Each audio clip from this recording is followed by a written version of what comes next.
I'm Mike Laidlaw, lead designer for Dragon Age 2, and today we're going to take a look at some PC gameplay and the two different ways you can play Dragon Age 2, as an action RPG, adjusting your strategy on the fly, or with a more considerate pause and play approach, issuing your orders tactically. Let's take a look.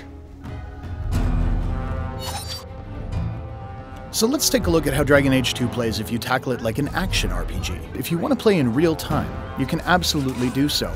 The Rogue really shines here, able to move quickly around the battlefield, get into position, and separate out enemies. Of course, once you get into the thick of things, you'll notice you can fluidly move between characters.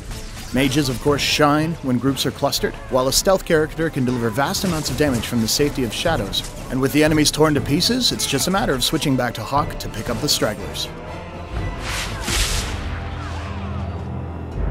So you've seen how Dragon Age 2 plays as an action RPG, but what happens if we take the same situation and play it more tactically, pausing to issue orders?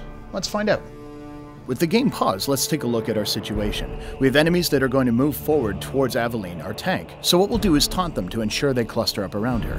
At the same time, we'll lay down a clever trap using a glyph of paralysis that should hold the majority of them in place.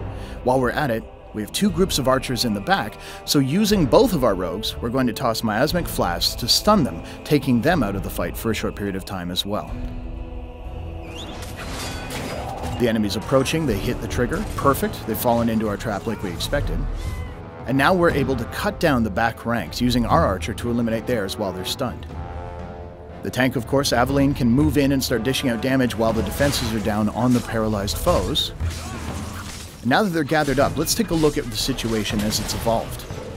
Switching to Hawke, you'll notice that the enemies are all kind of standing in a row, perfect for a knockdown attack, which will scatter them off their feet and unable to move out of a rain of arrows that Varric will lay down over the battlefield.